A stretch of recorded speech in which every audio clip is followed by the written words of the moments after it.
Hi friends, welcome to Suhi spice kitchen.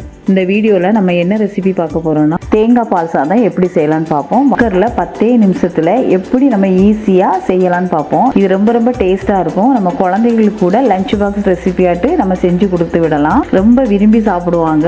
இந்த தேங்காய் பால் சாதத்துக்கு கூட நம்ம சிக்கன் கிரேவி, மட்டன் கிரேவி, முட்டை கிரேவி, பன்னீர் பட்டர் மசாலா, மஷ்ரூம் கிரேவி எல்லாமே ரொம்ப ரொம்ப டேஸ்ட்டாக இருக்கும். வாங்க இதை எப்படி செய்யலான்னு பார்ப்போம். முதல்ல நம்ம ஸ்டவ் ஆன் பண்ணிக்கலாம். ஸ்டவ் ஆன் பண்ணிட்டு நம்ம குக்கரை வச்சுக்கிடுவோம். இந்த குக்கர் ஹீட் ஆனதுக்கு அப்புறம் நான் 1 ஸ்பூன் நெய் விட்டுருக்கிறேன். இந்த நெய் ஹீட் ஆனதுக்கு அப்புறம் நான் 1 ஸ்பூன் தேங்காய் எண்ணெய் விட்டுருக்கிறேன். இப்போ இந்த தேங்காய் எண்ணெய் விடும்போது இந்த தேங்காய் பால் சாதத்துக்கு இன்னும் டேஸ்ட் ரொம்ப ஜாஸ்தியா இருக்கும். தேங்காய் எண்ணெய் இல்லை அப்படின்னா உங்க வீட்டுல எந்த எண்ணெய் இருக்குதோ அந்த எண்ணெய் விட்டுக்கோங்க.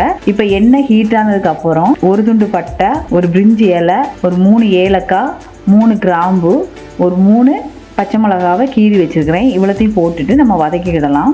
இப்போ இது வதங்கினதுக்கு அப்புறம் நான் ஒரு பெரிய வெங்காயம் 1 எடுத்துருக்கிறேன். அதையும் நீள நீளமாக கீறி வச்சிருக்கிறேன். அதையும் போட்டு நம்ம வதக்கிக்கிடலாம். இப்போ இந்த வெங்காயம் வதங்குறதுக்கு நான் ஒரு 1/4 ஸ்பூன் உப்பு போட்டிருக்கிறேன். அதையும் போட்டு நம்ம வதக்கிடலாம். இது ரொம்ப வதங்கணும்னு இல்லை, கண்ணாடி பதம் வர்றது வரைக்கும் நம்ம வதக்கினா போதும். இந்த மாதிரி கண்ணாடி பதம் வந்ததுக்கு அப்புறம் நான் 1 ஸ்பூன் இஞ்சி பூண்டு பேஸ்ட் வச்சுருக்கிறேன். அதையும் போட்டு நம்ம வதக்கிடலாம். இஞ்சி பூண்டு பேஸ்ட் போட்டதுக்கப்புறம் நம்ம ஸ்டவ்வை சிம்மில் வச்சுட்டு வதக்கிடலாம்.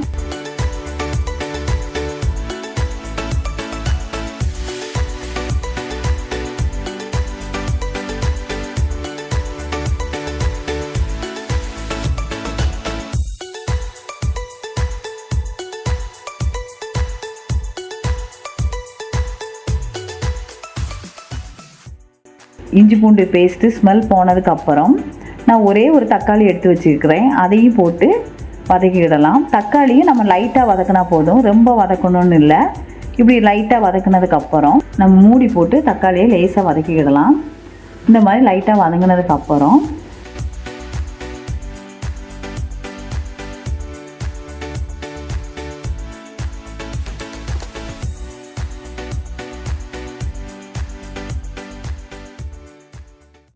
நான் ஒரே ஒரு தேங்காவை துருவி தேங்காய் பால் எடுத்துட்டு வச்சுருக்கிறேன்.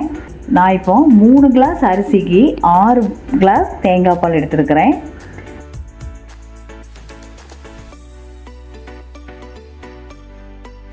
இப்போ நான் தேங்காய் பாலை ஊற்றிட்டேன். தேங்காய் பாலை ஊற்றி தேங்காய் பால் லைட்டாக கொதித்து வரும்போது பாசுமதி அரிசி எடுத்து வச்சுருக்கிறேன். நீங்கள் உங்கள் வீட்டில் என்ன அரிசி யூஸ் பண்ணுறீங்களோ அந்த அரிசி யூஸ் பண்ணிக்கோங்க. நான் இப்போ பாசுமதி அரிசியை கழுவி 1/2 மணிக்கூர் ஊற வச்சுருக்கிறேன்.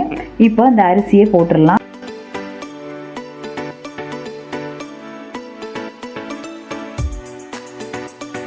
நான் இப்போ இந்த கிளாஸுக்கு நான் 3 கிளாஸ் அரிசி எடுத்துருக்கிறேன். 6 கிளாஸ் தேங்காய் பால் ஊற்றிருக்கிறேன். இப்போ நம்ம அரிசியை போட்டுடலாம். அரிசியும் போட்டுட்டு நம்ம அரிசியை நல்லா மிக்ஸ் பண்ணக்கூடாது, லைட்டாக மிக்ஸ் பண்ணி விட்டுடலாம்.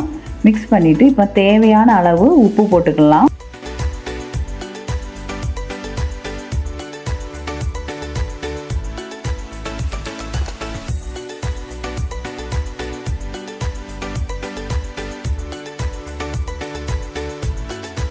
குக்கரை இப்போ க்ளோஸ் பண்ணிடலாம். குக்கரை க்ளோஸ் பண்ணி ஒரே ஒரு விசில் வந்ததுக்கப்புறம் நம்ம ஸ்டவ்வை ஆஃப் பண்ணிவிட்டு ஸ்டீமெல்லாம் போனதுக்கப்புறம் நம்ம ஓப்பன் பண்ணி பார்ப்போம் எப்படி இருக்குதுன்னு.